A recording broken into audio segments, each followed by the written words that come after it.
Vamos comenzando.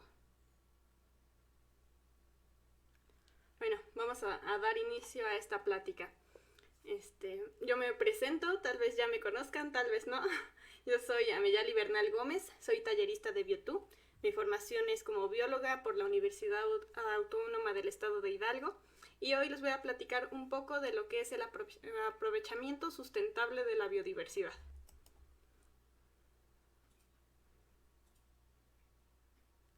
La siguiente diapositiva, por favor, Emilio. Bueno, vamos a iniciar con algunos conceptos, algunas palabras importantes a tener un poquito un marco común. Como ya dije, aprovechamiento sustentable. Primero vemos qué es la sustentabilidad. Va a haber muchas definiciones a lo largo de la historia, muchas interpretaciones también, pero casi todas coinciden en que debe haber un equilibrio entre tres elementos: la parte social, la parte ambiental y la parte financiera de cualquier tipo de procesos. En esta idea del desarrollo sustentable, o también que involucra a la parte de la sostenibilidad, se busca que el uso de los recursos, ya sean naturales o económicos, no afecte el uso actual, no afecte el abastecimiento de los mismos recursos en el futuro para nuevas generaciones, o incluso para la misma generación en su futuro. Entonces, con esto en mente, vamos a ver que necesitamos estar viviendo con un enfoque de no consumir de más y que la producción sea adecuada para tener este desarrollo sin poner en riesgo a nuestra propia existencia. La siguiente.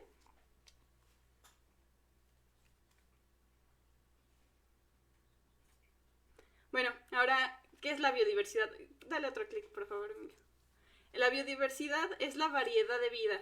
Tenemos aquí algunas imágenes que son, cuando nos viene a la mente, cuando decimos biodiversidad, pues son así diferentes alimentos, diferentes tipos de mariposas, diferentes especies de hongos, diferentes murciélagos, animales, bacterias, algas, pues alimentos, ¿no? Es toda esta variedad de vida, pero tiene diferentes organizaciones, es muy compleja y es muy amplia.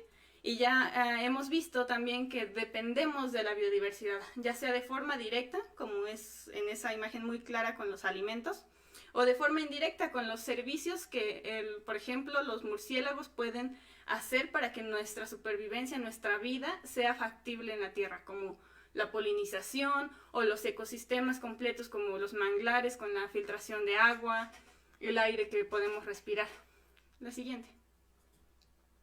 En esta organización, en este intento de entender cómo se puede organizar la vida, nos encontramos con imágenes como esta. Este es el árbol filogenético más completo, se podría decir, que se ha desarrollado.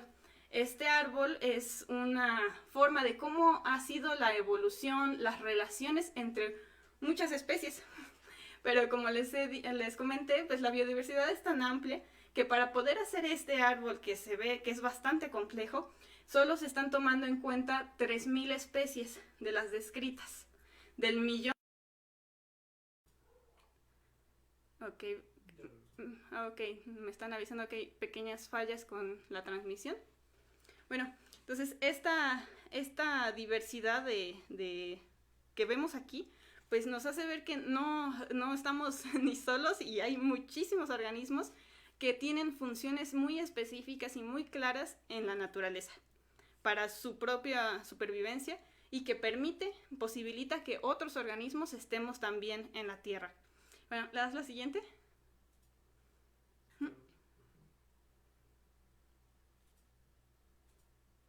Bueno, ahí estamos, ahí dice, tú estás aquí. Como pueden ver, todas esas líneas que ni siquiera se alcanzan a definir claramente, son especies distintas. Aquí tenemos que en este árbol solamente hay 4 especies de mamíferos. ¿Y por qué? Porque había que elegir algunas que pudieran representar el grupo. Entonces, es una cosa muy compleja y que está en todos momentos, y pues tenemos que entender que somos parte de ello. La siguiente. La biodiversidad, si lo empezamos a buscar como en libro, podemos ver que se puede hacer está presente en todos los niveles de organización biológica. ¿Qué es esto? Empieza desde genes, desde especies, desde comunidades, poblaciones, ecosistemas.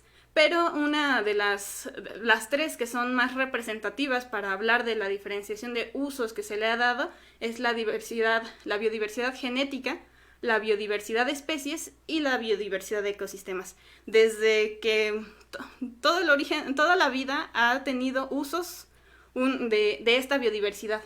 Nosotros como humanidad actualmente podemos ver muy claro el aprovechamiento que le hemos dado desde la biodiversidad genética para tener tantos tipos de alimentos.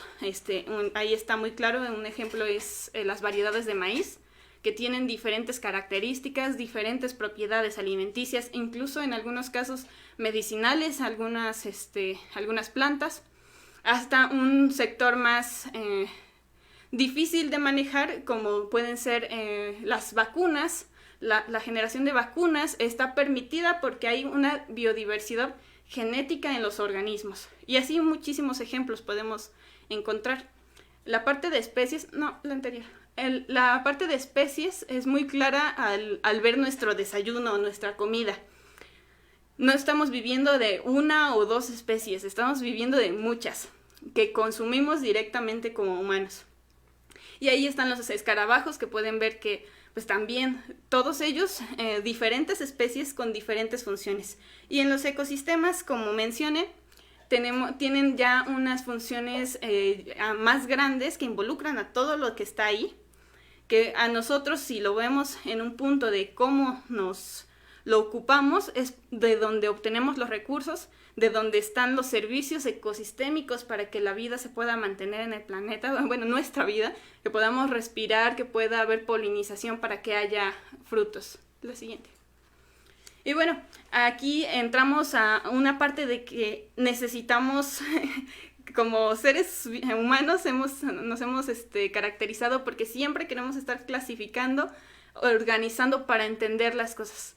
Como vieron, organizar la biodiversidad y la vida es una labor titánica. ¿Cómo usamos o cómo se involucra con nosotros la biodiversidad? Y si bien que puede ser que haya especies domésticas que en algún sitio, especies domesticadas, especies silvestres y especies que puedan domesticarse, pues es muy amplia esta definición, tiene límites amplios, entonces puede haber especies que entren en ambos. Pero bueno, ¿qué es la fauna o la biodiversidad, fauna-flora doméstica, y qué es la fauna-flora silvestre? La doméstica es la que en definición se busca que está en dominio del hombre, que si no fuera por la intervención humana, no estaría. Como el ejemplo más claro es también otra vez el maíz. Toda esta variedad de maíces se dio por la interacción de nosotros con esa planta, con la selección. Y lo vemos muy claramente con las especies para agricultura, para ganadería y el manejo forestal.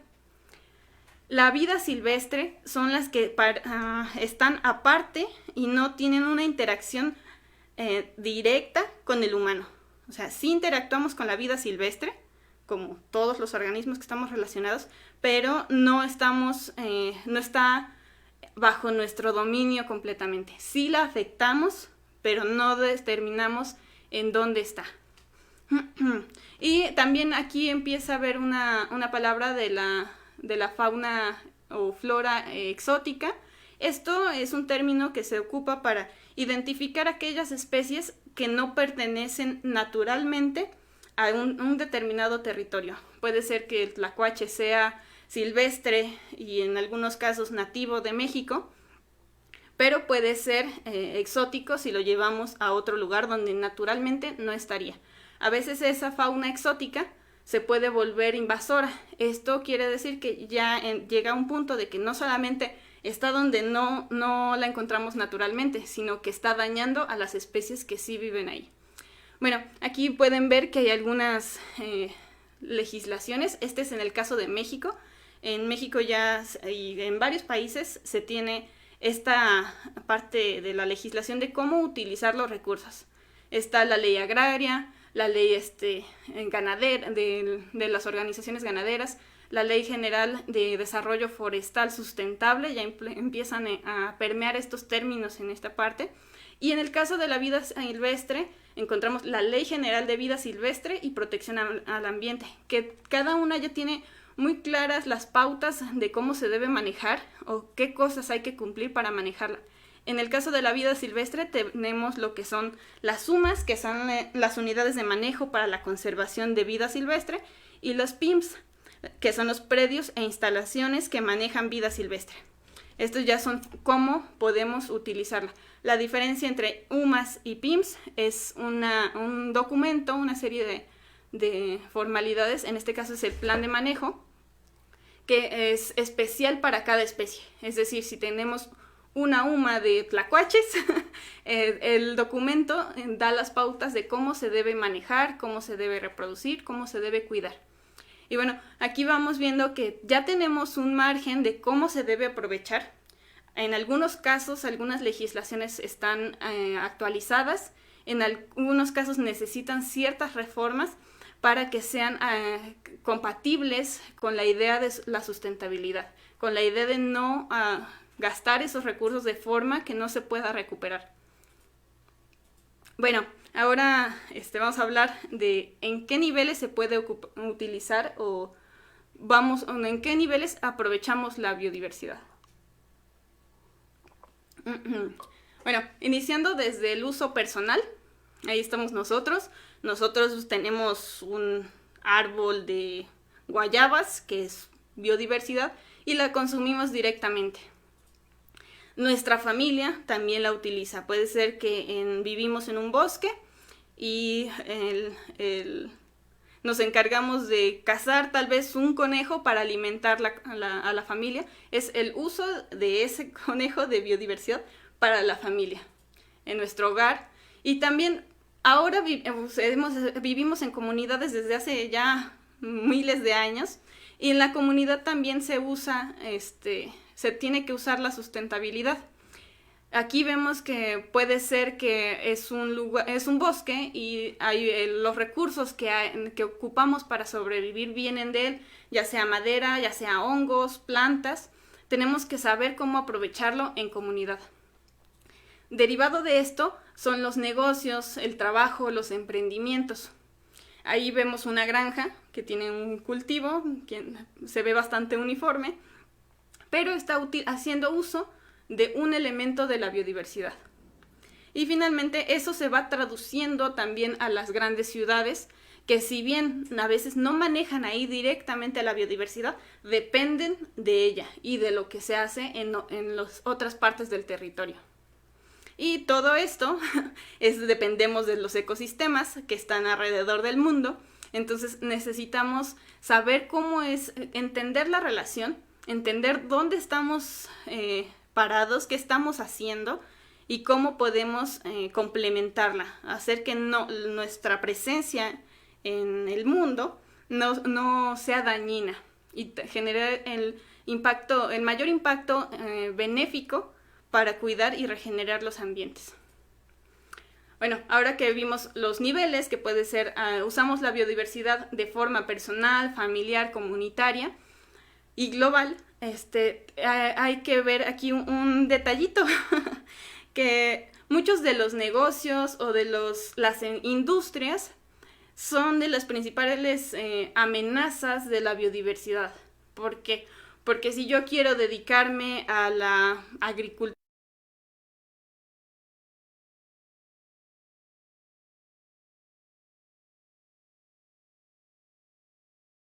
trabajando para solucionarlo. Bueno, ya. Entonces, estos negocios van generando, no que sea uno solo cada uno, el conjunto de todas las industrias que dan los recursos a las grandes ciudades y a la mayor parte de la población, está generando varias cosas.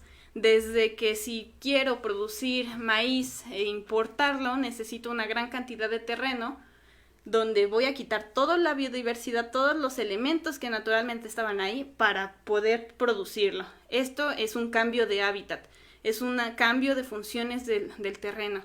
En otros casos es más claro con la contaminación al aire, la contaminación al agua. Entonces, todo eso genera las diferentes amenazas de la biodiversidad que tal vez ya hayan escuchado por ahí, que pues principalmente está el cambio de uso de suelo, la contaminación, también la sobreexplotación y, como ya lo mencioné hace un momento, las especies invasoras. Todo eso se ve fomentado por el modelo de las industrias actuales. Ahorita estamos buscando transitar a que las industrias, los negocios, ya sean pequeños, grandes o medianos, tengan en consideración la parte sustentable. Esta imagen que ven aquí es un modelo de negocio sustentable que desarrollamos, que le implementa, aparte de considerar los recursos que necesitamos, los clientes, la propuesta de valor, los socios, todo eso que ya es bastante común, integrar el elemento de la sustentabilidad, que se ve en la parte social con un cumplimiento social, las finanzas y la ecoeficiencia. Normalmente estamos viendo todo esto, pero nos olvidamos de cumplir socialmente y de impactar de una forma adecuada o benéfica hacia el ambiente. Las acciones que debemos hacer con estos triangulitos anaranjados tienen que ser claras, tienen que ser medibles y tiene que ser demostrable que está habiendo un beneficio en esos sectores. No podemos ser una empresa sustentable si parte de nuestros insumos los recolectan niños en África, o como pasa con el chocolate. No podemos ser una empresa responsable si estamos causando un daño social y no lo estamos contrarrestando. No podemos ser una empresa o un negocio responsable si no nos importa que estemos tirando toda el agua contaminada. Entonces, para todo esto, queremos buscar implementar estas tres áreas, sobre todo el cumplimiento social y la ecoeficiencia, porque son las que están más abandonadas. Y para eso vemos que en todos los niveles hay varios ejemplos. O sea, ya no es algo que no se pueda realizar. Volviendo entonces, hay que cambiar la forma en que se hacen los negocios, en la forma que obtenemos los recursos directos, así como los alimentos o como el dinero para comprar los alimentos. Tenemos que involucrar la parte sustentable del cuidado de la naturaleza, que finalmente es el cuidado de la biodiversidad. La siguiente. Bueno, para unas características fundamentales en esta definición de aprovechamiento sustentable, es indispensable que haya la mínima alteración de los ecosistemas. Me van a decir, como si yo quiero ser agricultor, pues necesito espacio para cultivar. Sí, pero hay métodos de no tener que destruir lo que ya está previamente para hacerlo. Y así con cada tipo de negocios, cada tipo de actividad. También es así como es fundamental, y a veces podría ser redundante decirlo, pero se busca que haya el máximo nivel de biodiversidad posible involucrada en nuestras actividades. Aunque no estemos trabajando directamente con un organismo, podemos buscar que haya más. Si yo estoy trabajando con una planta que es medicinal y mi punto de interés es la planta medicinal, puedo buscar no utilizar, para empezar, insecticidas para no afectar a las mariposas. Aunque no esté trabajando con las mariposas, estoy tomando una acción para promover la biodiversidad en el entorno de mi negocio. Y algo que es indispensable para respetar este principio es que el nivel de extracción siempre sea menor a la capacidad del ecosistema o de la especie de recuperarse naturalmente. Este es uno de los principios que pues muchas veces termina olvidado, y tenemos una sobreexplotación. O sea, un ejemplo muy claro es las miles de hectáreas en el Amazonas deforestadas al día que no se pueden recuperar a esa velocidad. Entonces, si es una actividad que directamente utiliza un elemento de la biodiversidad como es la madera en este caso, tiene que ser menor al ritmo de que el bosque pues, se esté recuperando. Para todo esto ha habido varias intervenciones de forma internacional, varios acuerdos, y este es uno de ellos, el Convenio sobre la Diversidad Biológica, que pues ya lleva bastante tiempo, que inicialmente es para ponerse de acuerdo de qué significa aprovechamiento sustentable o aprovechamiento o uso de la biodiversidad. Sin embargo, a veces solamente nos quedamos en las definiciones y lamentablemente no se puede dar apoyo a todas las acciones que hay que usan la biodiversidad. En este caso es bueno que aparezcan algunos, pero necesitamos tomar esos principios y llevarlos a todas las actividades posibles. En este caso tenemos la definición a la que se llega, de las formas, cómo podemos cuidarla. Vamos a tener varios niveles también, o áreas sobre todo, y empezamos también desde la parte de la legislación. Cámbiale, por favor. Empezamos también aquí en México, tenemos las áreas naturales protegidas. Está la Comisión Nacional de Áreas Naturales Protegidas, que llevan mucho trabajo alrededor de estos lugares. Y aquí pueden ver en México hay diferentes tipos de áreas naturales protegidas. Aquí, antes que varias otras cosas, primero se hicieron los parques nacionales, pero vimos que hubo una falla con los parques nacionales porque la idea era proteger un lugar y que nadie hiciera nada ahí. Pero nos olvidamos, digo nos porque como sociedad, se olvidó que había comunidades que vivían ahí y necesitaban algunos recursos.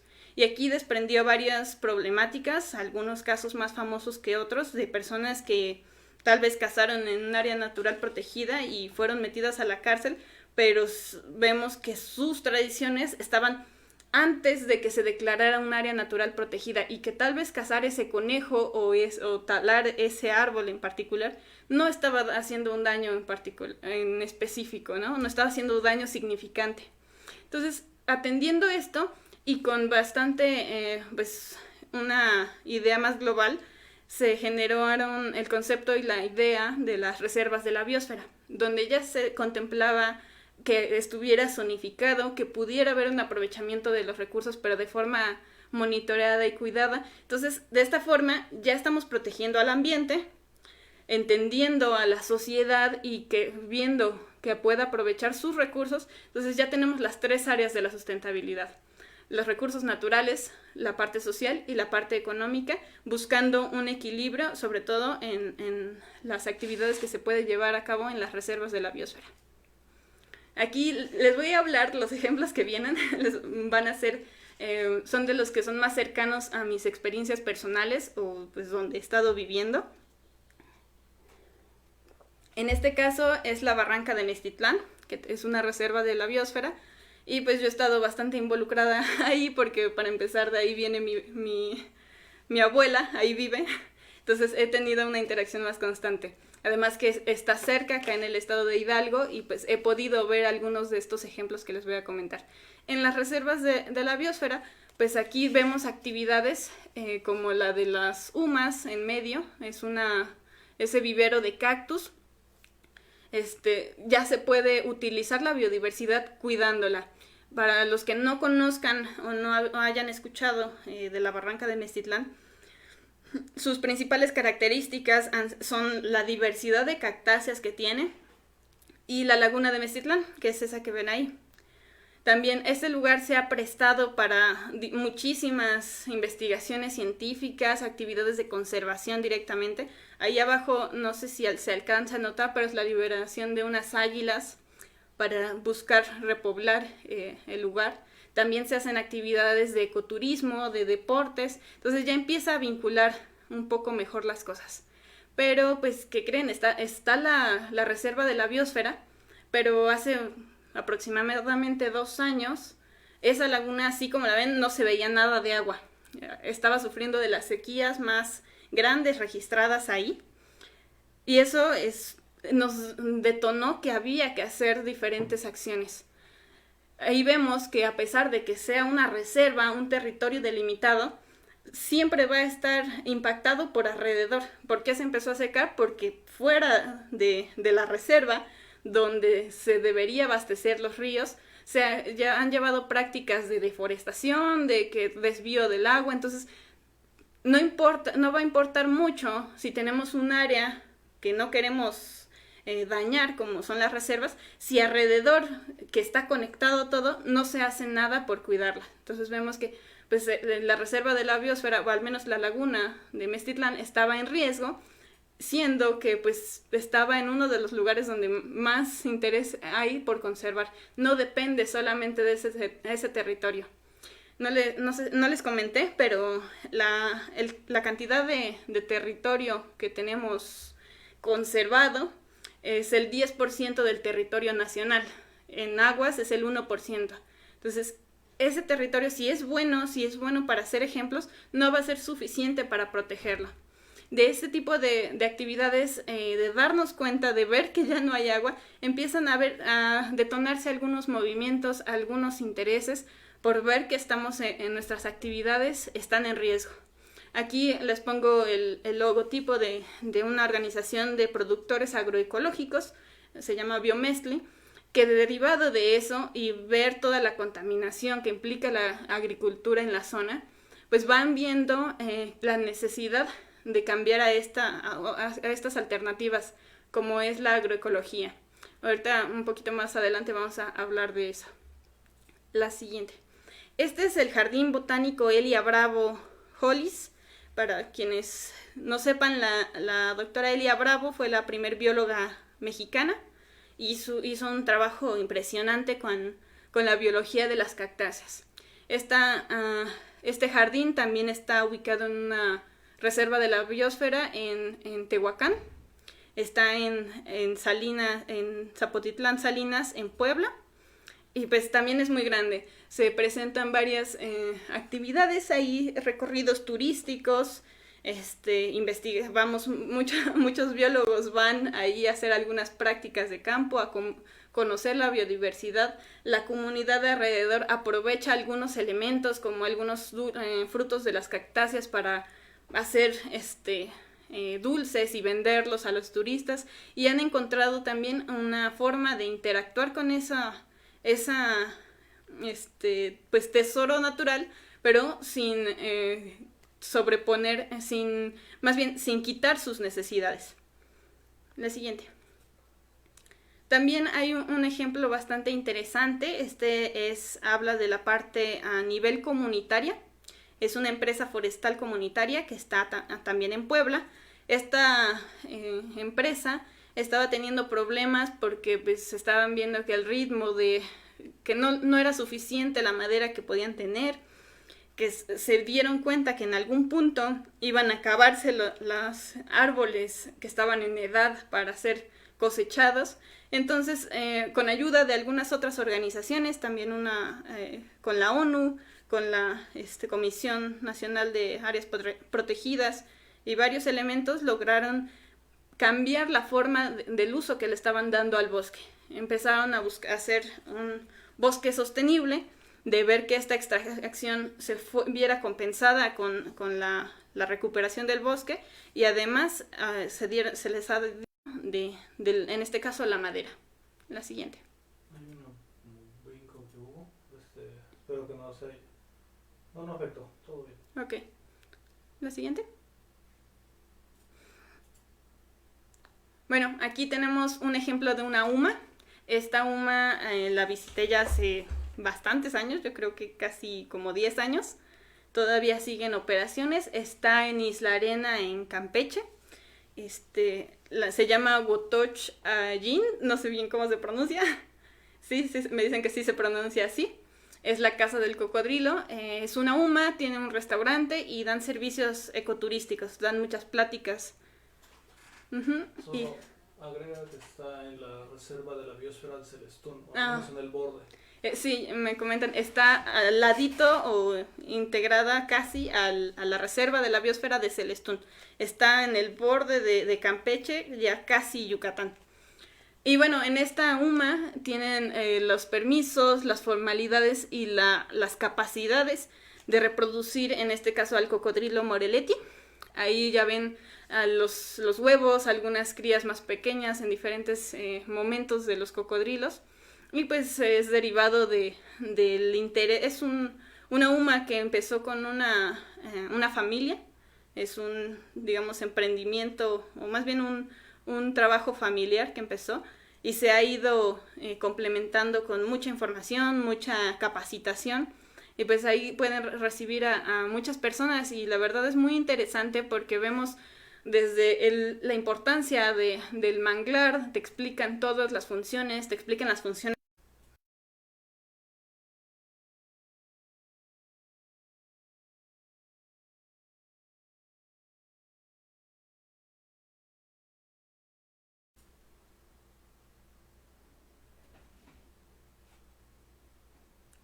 Bueno, continuamos ya, me parece que ya se está acomodando el internet. La siguiente.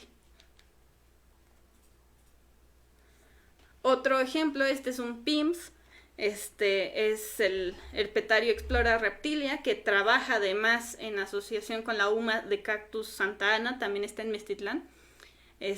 Aquí podemos ver todo el trabajo que tienen a dar información, dar a conocer algunos de estos reptiles. Y ahí en la imagen que pueden ver es uno de los trabajos más importantes que hacen es la capacitación. En este caso es un taller que van a dar en este mes, a finales de mes, es manejo y contención segura de serpientes con fines de conservación. Este tipo de actividades son las que se van involucrando con la comunidad. Aquí tenemos que dan ese taller y ayuda a que los agricultores que están en Meztitlán, que se llegan a encontrar con alguno de estos organismos, sepan cómo manejarlo, cómo estar seguros ellos, pero sin dañarlos. Les explican las funciones de las serpientes también, de las cascabel en las milpas, todo esto, y esta es lo que busca hacer una sinergia con la comunidad. La siguiente. Este es uno de los ejemplos,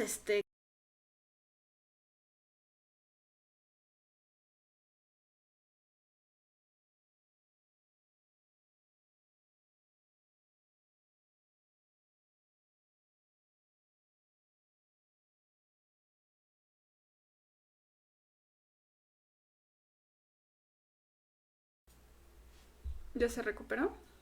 Sí. Ok. ¿Vuelve a empezar con lo de la finca? Sí, bueno, voy a recapitular aquí con la finca del medio. Este es un ejemplo muy interesante de cómo la necesidad social empujó a esta familia a buscar una alternativa de cómo vivir, a buscar renovar, restaurar un terreno que tenían, cómo aprovechar los elementos de la biodiversidad que podían integrar, y pues actualmente es uno de los una de las referencias más importantes en el mundo de la agroecología. Tienen muchísimas ecotecnias, desde la producción de biogás, la apicultura, ahí se ve el horno solar, utilizan fertilizantes agroecológicos, la energía eólica, hidráulica, y producen muchísima comida. En este caso está muy centrado a utilizarlo de esta forma. También la parte artística tiene mucho que ver, y esta visión de que somos parte de la naturaleza, no somos nada externos. ¿Me puedes cambiar? Sí. Está con fallos del internet, pero ya lo pude. Uh-huh. También tenemos otro ejemplo, también no podríamos detenernos a hablar de todos los detalles que implica porque es muy amplio. Es Pachita, el predio de Jairo Restrepo, quien es un exponente de la agricultura orgánica también a nivel mundial, ya bastante reconocido. Su trabajo ha sido muy importante en muchos lugares, en muchas zonas del mundo. Y en ese predio, si ustedes buscan, los invito a que investiguen un poco de la historia de Pachita. también era todo un terreno con muy poca biodiversidad, y vemos aquí que la interacción humana, que en este caso de Jairo y su familia, modificó el lugar de forma de que volvió la biodiversidad que había naturalmente antes, ¿no? Y otras especies de aprovechamiento directo. Entonces, la intervención humana también puede tener este impacto positivo en los ambientes. Si nos detenemos a hablar de Jairo, pues podría ser todo el día. Así que los invito a que chequen su página, sus videos, tienen información muy buena y muy compatible con todo el enfoque de la sustentabilidad. Ahora vamos a hablar de algunas prácticas particulares en negocios, en actividades más comunes. Por ejemplo, es una técnica, es una ecotecnia, el forraje verde hidropónico, para producir alimentos para la ganadería. Hay muchas formas de alimentar al ganado. En este caso, es una alternativa que ya no necesitamos tanto terreno para producir el alimento del ganado. A veces nos centramos o se satanizan las ideas de que la ganadería o alimentación o comer carne está mal, porque vemos uno de los ejemplos que puede ser muy claro, el de Estados Unidos, de la producción de carne en Estados Unidos, pues arrasa con muchísimo terreno y causa un daño ambiental gigantesco. Pero pues podemos comer carne si sabemos de dónde viene. Si viene de aquí, de un vecino que tiene en la comunidad su forraje verde hidropónico, sabemos que el impacto no va a ser el mismo que alguien que come una hamburguesa de alguna cadena internacional, ¿no? Entonces aquí podemos ver que hay formas de hacer lo que estamos acostumbrados, pero adecuadamente. ¿Me cambias? Aquí se ve un poco más del proceso. Es una técnica con un bajo impacto en comparación de la producción de alimentos convencional. Es minúsculo el impacto ambiental que esto genera, y pues nos da una alternativa bastante económica, viable, y nos ayuda a que nuestra actividad, que es la ganadería, no tenga ese impacto negativo en el ambiente, y es manejo de la biodiversidad. La siguiente, por favor. Acá otra parte es la lombricultura. Aquí hay varios ejemplos de cómo puede ser a varios niveles. Estamos en el que está en medio, que es anaranjado, es un compostero para una familia, doméstico. Y esto pues nos ayuda a aprovechar mejor lo que nosotros estamos consumiendo.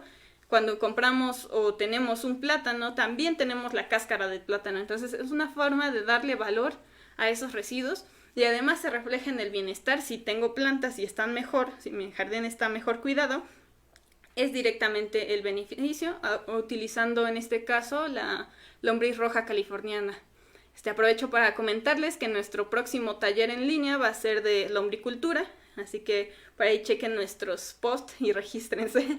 También la lombricultura es una actividad que se puede asociar perfectamente, es muy compatible con la cunicultura. Esta dupla es muy eficiente, entonces al grado de que cuando se tiene esto termina siendo un producto de mayor valor, tanto monetario como de valor en el ecosistema, lo que se produce con la lombricultura, con el humus de lombriz, con la lombricomposta. Acá abajo tenemos otro sistema que ya es en una escala mayor.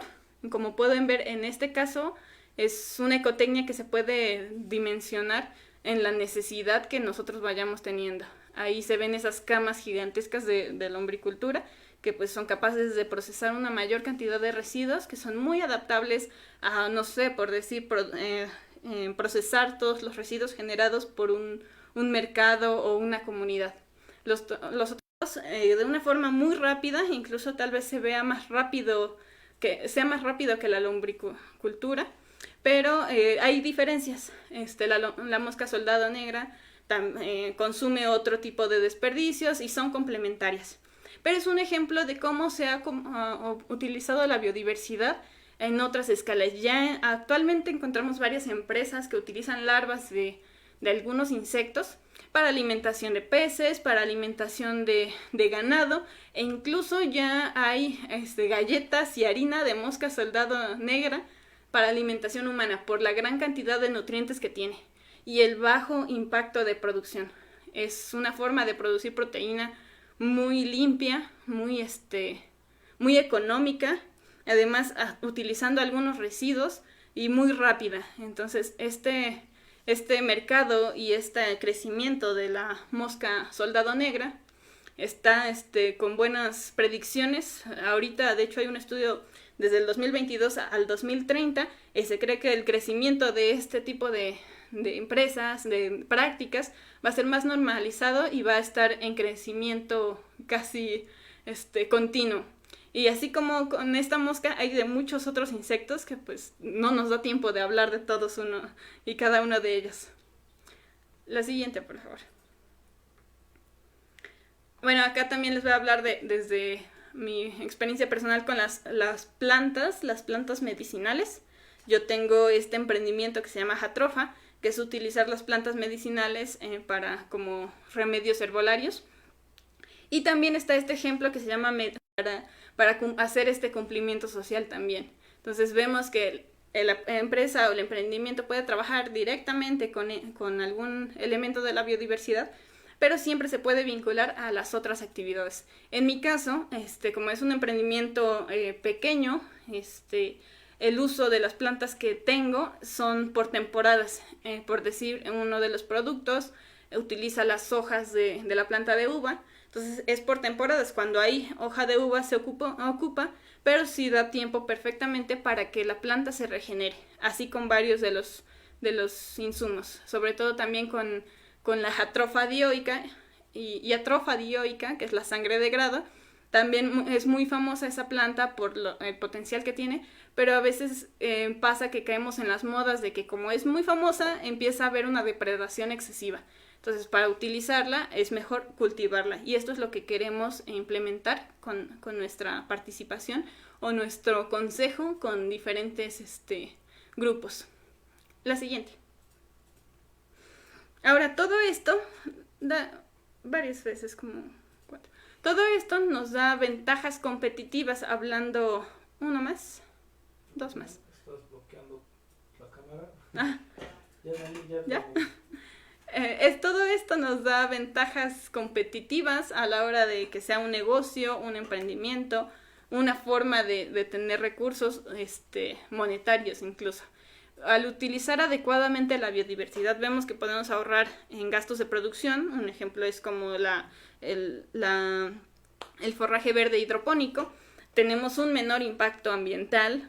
Tenemos procesos y productos diferentes. No es lo mismo tener una composta de mosca soldado a una composta normal incluso, aunque es muy relacionada.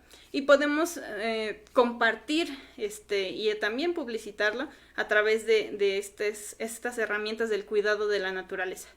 Podemos, en mi caso, creo que lo más importante que considero de todos estos temas que vimos aquí es el potencial educativo, en enseñar el valor, la importancia y que hay formas de vivir cumpliendo nuestras actividades o desarrollando nuestra forma de vida, pero cuidando la naturaleza. La siguiente.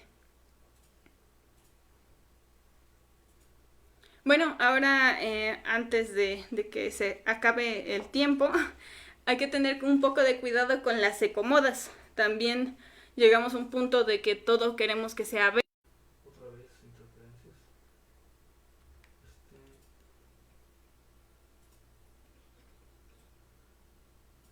Ya, sí funciona. ¿Sí? Ah, ok. Ya me dicen que ya se está reconectando. Pero probablemente el público no vea las interrupciones más que pequeños Ok. Entonces... Bueno, voy a retomar porque ya estamos por terminar. Como comentaba, este tipo de ideas de que, pues, porque es bambú va a ser ecológico, pues tal vez, pero hay que saber dónde está. Aquí la CONAFOR está buscando optimizar el uso del bambú en comunidades forestales que cuentan con este recurso. Este es un ejemplo de que No porque se vea bien lo queremos tener en todos lados, hay que ver si es viable utilizar ese recurso, ese elemento de la biodiversidad para ese proyecto. En México sí tenemos varios lugares donde se produce, pero debemos saber en dónde está. Y además, mejor solución. Hay que tener bastante cuidado con este aprovechamiento que se quiere llamar verde de la naturaleza. También es un recordatorio.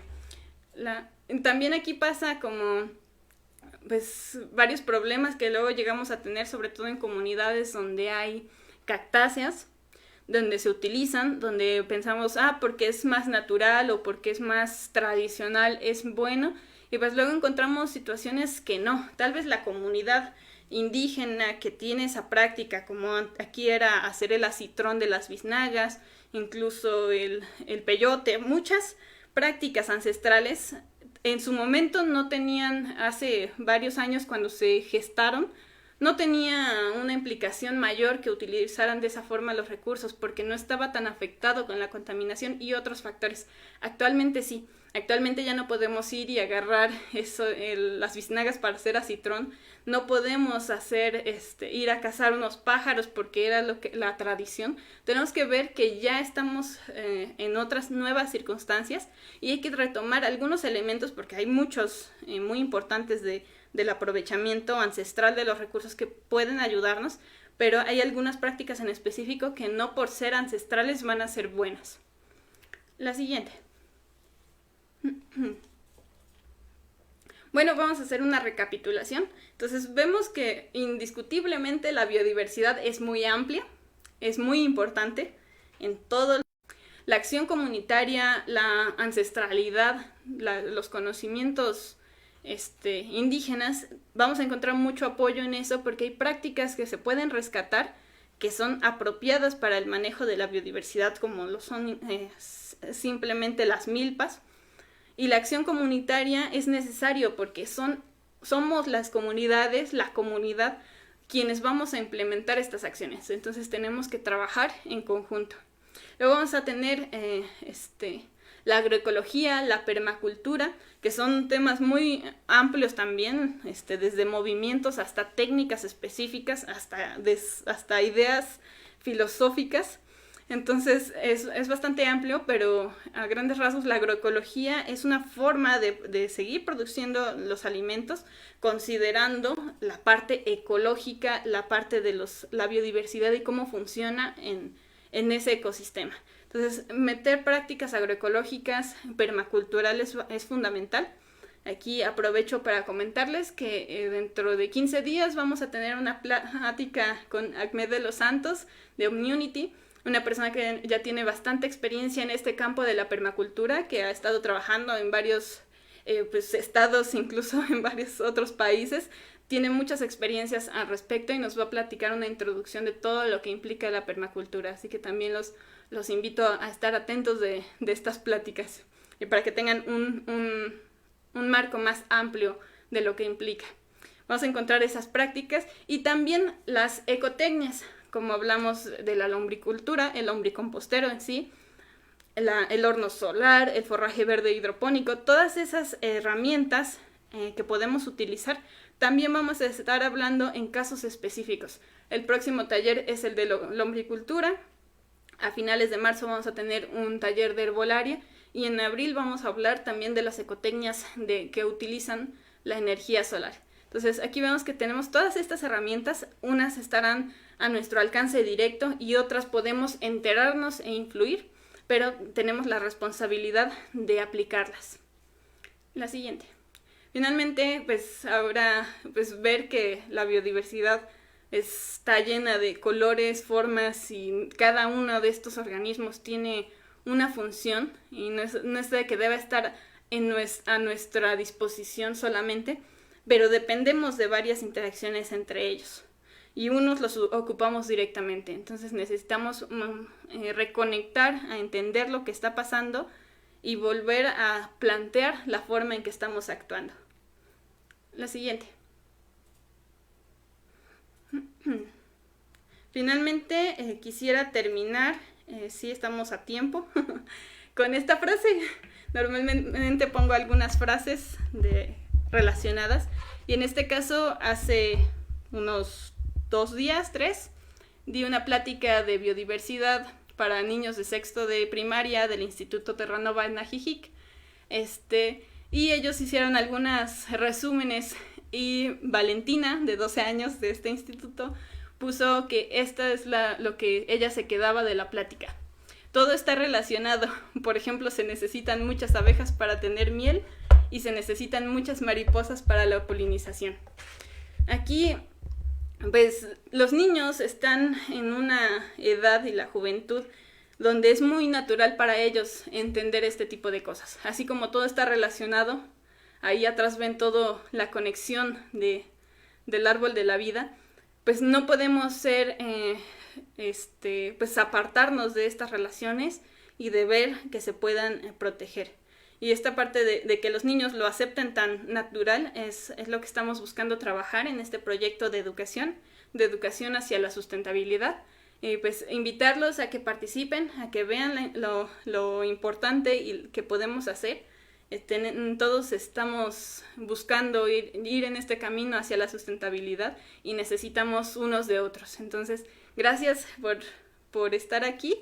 Y pues finalmente quisiera agradecer a nuestros patrocinadores Best Grant y Madewood, que como vimos todos estamos relacionados, todos necesitamos apoyos de otras personas. Entonces aquí ellos están haciendo posible este proyecto actualmente. Todos los colaboradores de Biotú, quienes nos han estado viendo, no tengo ahorita sus nombres a la mano, pero gracias a todos. Espero que esta plática les haya ayudado a ampliar su visión acerca de la biodiversidad y su uso. Estamos aquí en todas estas redes. Pueden poner comentarios, compartir la plática y después pues contactarnos y estaremos ahí respondiendo las dudas y todo lo que quieran saber.